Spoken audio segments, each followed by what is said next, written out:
Good morning friends. இன்னைக்கு நம்ம ரொம்ப முக்கியமான ஒரு விஷயத்தை பத்தி பேச போறோம். அதாவது வேகமா ஓடிட்டு இருக்கும் வாழ்க்கையில நம்ம செஞ்சு முடிக்க வேண்டிய கடமைகள் நிறையவே இருக்கு. அது ஒரு பக்கம் இருக்கட்டும், நாம செஞ்சு முடிக்க வேண்டிய கடமைகள்ல ஒன்னா நாம கத்துக்கிற கல்வியும் சேர்த்ததுதான் ரொம்பவும் கஷ்டமான விஷயம். ஏன்னா கல்விங்கிறது நம்ம கடமைகள்ல ஒன்னா இருக்காது, அது நமக்கான அத்தியாவசியங்கள்ல ஒண்ணு. மேலும் அது நம்மளை யோசிக்க வைக்கணும்.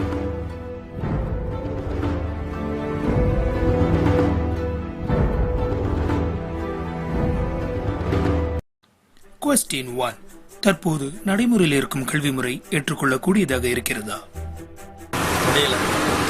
கல்வி ஏற்றுக்கொள்ளக்கூடியது இல்லை. கண்டிப்பா ஏற்றுக்கொள்ளலாம். இல்லை. இல்லை. இல்லை. இல்லை. ஆம். இல்லை. இல்லை. இல்லை. யோசிச்ச விடை கிடைக்காதது எதுவுமே இல்லை. ஆனா யோசிக்கணுமே, எதை யோசிக்கணும் எதை யோசிக்க கூடாதுன்னு இந்த மனுஷன் அவனோட மூளையை வச்சு அவனால எவ்வளவு பிரிச்சு தெரிஞ்சுக்க முடியுமோ அந்த அளவுக்கு பிரிச்சு தெரிஞ்சுக்கிட்டான். ஒவ்வொரு மனித குழந்தையும் தங்களது பெற்றோர்களால் அளிக்கப்பட்ட தகவல் அடங்கிய ஒரு தொகுப்போட இந்த உலகத்துல வருது. இங்க யோசிப்பதற்கு அந்த குழந்தைக்கு நிறைய வாய்ப்பு கிடைக்குது. அப்போது அதுக்கு கிடைக்கும் பதில்கள் அந்த குழந்தையின் முதிர்ச்சியை தீர்மானிக்குது. யோசிக்க வாய்ப்பளிக்காத ஒரு கல்விதான் நல்ல கல்விக்கான தகுதியை இழக்குது. What is education? கல்விங்கிறது பேசிக்காக என்ன அப்படின்னா, என்னுடைய ஒப்பீனியனை பொறுத்த வரைக்கும் ஒரு ரெண்டு நபர் ட்ராவல் பண்ணுறாங்க இன் டார்க். அதில் ஒருத்தர் வித் லைட் போகிறாரு, இன்னொருத்தர் வித்தவுட் லைட் போகிறாரு. அதனால் அந்த லைட்டோட போகிறவர் தான் கல்வின்னு நான் என்னால் சொல்ல முடியும். பிகாஸ் அது it guides for his life. அவர் லைஃப் வாழ்க்கையை நடத்துறதுக்கான கைடன்ஸ் தான் அந்த எஜுகேஷன். அந்த எஜுகேஷன் இங்கே இல்லைங்கிறது தான் என்னுடைய கருத்து.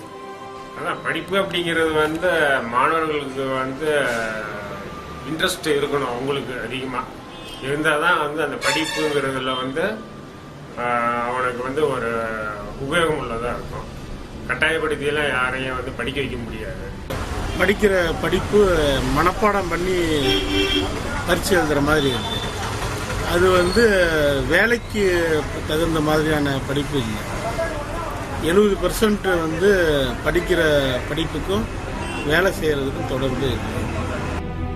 கல்வி அதாவது எஜுகேஷன் யோசிக்கிற குழந்தையின் வாழ்க்கையில ஒரு கட்டத்துல அந்த குழந்தையால் மறுக்க முடியாத நிலையில் வருது. இந்த கல்வி ஒவ்வொரு குழந்தையையும் மாற்றி யோசிக்க வைக்கும்போது அந்த குழந்தையின் அறிவு முதிர்ச்சி தடைபடாமல் இருக்கும். அப்படிப்பட்ட கல்வியை குறித்தும் அது இப்படிதான் இருக்க வேண்டும் என்றும் ஒவ்வொருத்தருக்கும் ஒவ்வொரு ஆசை இருக்கு. பார்த்தீங்கன்னு வச்சுங்க, காமனாக எல்லாத்தையுமே இப்போ கவர்மெண்ட் ஸ்கூலு எல்லாத்தையுமே காமனாக வந்தால் பரவாயில்ல. தென் ப்ரைவேட் ஸ்கூலு, தென் கவர்மெண்ட் ஸ்கூல், அதுலேயே ஒரு இது வருது, பிரிவினை வருது. இப்போ பணம் இருக்கிறவங்க ஒரு மாதிரி படிக்கலாம், பணம் இல்லாதவங்க ஒரு மாதிரி படிக்கலாம், அது மாதிரி வருது. ப்ரைவேட் என்னென்ன இதெல்லாம் தராங்களோ அதெல்லாம் நம்ம கவர்மெண்ட்லேருந்து தந்தாங்கன்னா அது ஒரு ஹெல்ப்ஃபுல்லாக இருக்கும். தென் அப்போ எல்லா ஸ்கூலுக்கு எல்லாமே காமனாக வரதுனால குழந்தைங்க இன்ட்ரெஸ்டாக எடுத்து படிக்கும். அது யூஸ்வலாகவே உங்களுக்கு தியரிட்டிக்கலாக போகும்பொழுது ஃபெட்டிங்னஸ் வர தானே செய்யும். அதாவது மனச்சோர்வு வரும். ஏன் அப்படின்னா அதை நீங்கள் ஒரு இப்போ சாதாரணமாக ஒரு விஷயத்தை நீங்கள் எடுக்கும் பொழுது இன்டெப்த் போகணும். இன்டெப்த் போகும்பொழுதுனா ப்ராக்டிக்கலாக நீங்கள் என்ன லைஃப்பில் அதை எக்ஸ்பீரியன்ஸ் பண்ணீங்களோ அதோட நீங்கள் ஒத்து போனால் தான் உங்களால் அதை அண்டர்ஸ்டாண்ட் பண்ணிக்க முடியும். It will be deposited in your mind. ஏன்னா ப்ராக்டிக்கலாக என்ன நீங்கள் பார்த்தீங்களோ அதோட நீங்கள் படித்த விஷயங்களை கம்பேர் பண்ணணும். அப்போ என்ன ஆகும்னா உங்களுக்கு நியூ தாட்ஸ் வரும். இதுலேருந்து என்னென்ன சிந்தனைகள், மாறுபட்ட சிந்தனைகள், இதை வச்சுட்டு எப்படி நம்ம ஃபர்தர் டெவலப் பண்ணுறது அப்படிங்கிற சிந்தனைகள்லாம் அப்போ தான் வரும். பட் நீங்கள் மியர் மக்கிங் அப் அப்படியே பை ஹார்ட் பண்ணோம்னா அது உங்களுக்கு என்ன ஆகும்னா எக்ஸ்பைரி ஆகிடும். அதை தியரியா கொண்டு போகாம கொஞ்சம் ப்ராக்டிக்கலா, அப்படி ப்ராக்டிக்கல் மாதிரி அந்த கொஸ்டின் இருந்துச்சுன்னா நம்ம ஒர்க் பண்ணி செஞ்சு காமிக்கலாம். அதில் இன்னும் குழந்தைங்களுக்கு டக்குன்னு அண்டர்ஸ்டாண்ட் ஆகும், ஒரு இன்ட்ரெஸ்ட் கிடைக்கும், குழந்தைங்க டக்குன்னு ஞாபகம் வரும். அது நல்ல பெஸ்ட் எதிர்கால ஜென்ரேஷனுக்கு. குழந்தைங்களுக்கு ஃபுல்லா தியரி பேஸ்ட்ல அவங்க ப்ராக்டிக்கலா எதுவுமே கத்துக்கிறது இல்ல. இப்ப பிரைவேட் ஸ்கூல் எல்லாம் அந்த மார்க் பேஸ்ட்ல இப்ப இன்ஜினியரிங், டாக்டர் அந்த மாதிரி கோர்ஸ பிடிக்கணுங்கிறதுக்காக, மார்க்கை ஸ்கோர் பண்ணுங்கிறதுக்காக மட்டுமே அவங்க ட்ரெயின் அப் பண்ணப்படுகிறார்கள். இங்க ட்ரூ எக்ஸலன்ஸ் அதாவது சிறப்புத்தன்மை என்பது இங்கு ஒவ்வொரு குழந்தையின் மனசுல இயற்கையாவே ஆழமா புதைக்கப்பட்டுள்ளது. ஆனால் தொழிற்சாலை முறையிலான கல்வி மனிதர்களை மிஷின்களாகத்தான் தயாரித்து வருகிறது. அதாவது மிஷின்களை இயக்கும் மிஷின்களாக. Question 2. கல்வியில் மாற்றம் தேவையா? வேணாம் நினைக்கிறேன். ஆம். கண்டிப்பா தேவை. ஆம் இல்லை. 21st century education.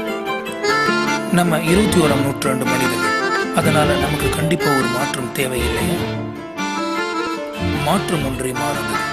மனிதனின் மாற்றத்திற்கு கல்வி எவ்வளவு அவசியமானதோ அதே அளவுக்கு சமூக மாற்றத்திற்கு கல்வியானது மிகவும் அவசியமானதாகும். Question 3. கல்விக்கும் சமூக மாற்றத்திற்கும் தொடர்பு உள்ளதா? அதுக்கும் இதுக்கும் சம்மந்தம் இல்லைன்னு நினைக்கிறீங்க? கண்டிப்பா. சமுதாயமே ஒரு நல்ல சமுதாயம் எப்படி அமையும்? நல்ல குடும்பங்கள் மூலமா. நல்ல குடும்பம் எப்படி அமையும்? நல்ல கல்வி மூலமா தான். ஸோ நம்ம ஒரு குடும்பத்துல ஒரு பெண் படிச்சிருந்தா அந்த குடும்பமே கல்வி அடையும் சொல்றது இதை பேஸ் பண்ணி தான். கண்டிப்பா கல்வி, நல்ல கல்வி கிடைச்சா நல்ல சமுதாயம், ஆரோக்கியமான சமுதாயம், பிரச்சனைகளை தீர்வு பண்ணக்கூடிய சமுதாயம் கண்டிப்பா கிடைக்கும். Brainless peoples are administrating in India. Brain peoples are exported from India. புரியுங்களா? அறிவார்ந்த மக்கள் வெளிநாட்டுக்கு போகிறாங்க. அறிவில்லாத மக்கள் அறிவில்லாதவங்களும் விவரம் இல்லாத மக்கள் தான் நாட்டை ஆண்டுட்டு இருக்காங்க. அது இந்த கண்டினியூவேஷன் ஏன் இத்தனை வருஷமாக நடக்குது அப்படின்னா, அப்போது கல்வியாளர்கள், கல்வி கற்றவர்கள் இன்னும் அரசியலை மாடிஃபை பண்ணுறதுக்கு தே ஆர் நாட் ப்ரிப்பேர்ட். நிச்சயமா இருக்கு. இப்ப இருக்கிற கல்வி 50% தான் நான் நினைக்கிறேன். 75-80% வந்தோம். இதற்கு மாற்று தேர்வு உள்ளதா? இன்னும் கொஞ்சம் வீடியோ மூலியமா கட்டினா, அதாவது ப்ராக்டிக்கல் அது மாதிரி சொல்றீங்களா? ப்ராக்டிக்கலா இருந்தது அப்படின்னா உங்களுக்கு படிக்க ஈஸியா இருக்கும். ப்ராக்டிக்கல் மாதிரி அந்த கொஸ்டின் இருந்துச்சுன்னா நம்ம ஒர்க் பண்ணி செஞ்சு காமிக்கலாம். ப்ராக்டிக்கலா அவங்க படிக்கும் போது என்ன ஆகும்னா அது அவங்களுக்கு எப்பயுமே மறக்காது. ரியல் லைஃப்ல சிங்க்ரனைஸ் ஆகிறதா இருக்கும். நமக்கு அமெரிக்கன் போர்டு மாதிரி வரணும். அந்த பிளாக் போர்ட்லேயே தான் எழுதிட்டு இருக்கமே ஒழிய வெளியே இது பண்ணுறதில்ல. அதே மாதிரி இப்போ நம்ம 10th ஸ்டூடெண்ட் எடுத்துக்கிட்டாங்கன்னா இப்போ தான் அந்த சயின்ஸுக்கு ப்ராக்டிக்கலுக்கு கொண்டு வந்திருக்காங்க. அதையே நம்ம 8th 7th 6th ஆரம்பிச்சோம்னா அந்த ப்ராக்டிக்கல் நாலேஜுக்கு மைண்ட் செட் ஆகும். அவங்களுக்கும் அந்த 6th நாலேஜ் வளரும். நல்லா மாற்றினா ப்ராக்டிக்கல் ஓரியன்டாக எல்லாம் சொல்லி கொடுத்தோம்னா கொஞ்சம் நல்லாயிருக்கும். அப்பப்போ செமினார்ஸ் கண்டக்ட் பண்ணுறதோட ப்ராக்டிக்கலாக கம்பெனிக்கு கூப்பிட்டு போகணும் அப்படி சொல்லி. எத்தனை பேர் ஏமாத்தினாலும் தன்னை ஏமாத்துறாங்கன்னு தெரியாம மக்கள் இன்னமும் ஏமாந்துட்டே இருக்காங்க. அப்படின்னா என்ன? அவங்க இன்னும் சரியான கல்விய அவங்களுக்கு கிடைக்கலன்னு தான் அர்த்தம். அவங்க படித்த கல்வி அவங்களோட தேவைகளை பூர்த்தி செய்யாம இருக்கிறதுனாலதான் இப்படி நடக்குது. இந்த வகையில கண்டிப்பா இந்த கல்வி முறை ஏற்றுக்கொள்ளக்கூடியதா இல்ல. மாற்றம் தேவை. மாற்றம் தேவை, கண்டிப்பா தேவை. சிலர் இவ்வகையான மாற்றத்தை ஏத்துக்கிறதே இல்லை. நாம இன்று வாழும் லைஃப் ஸ்டைல் கூட நமக்கு முன்னாடி வாழ்ந்தவங்களால வெறுக்கப்பட்ட ஒன்னாதான் இருக்கும். ஸோ என்னோட ஆசையெல்லாம் ஒண்ணுதான். Make a new way for change and think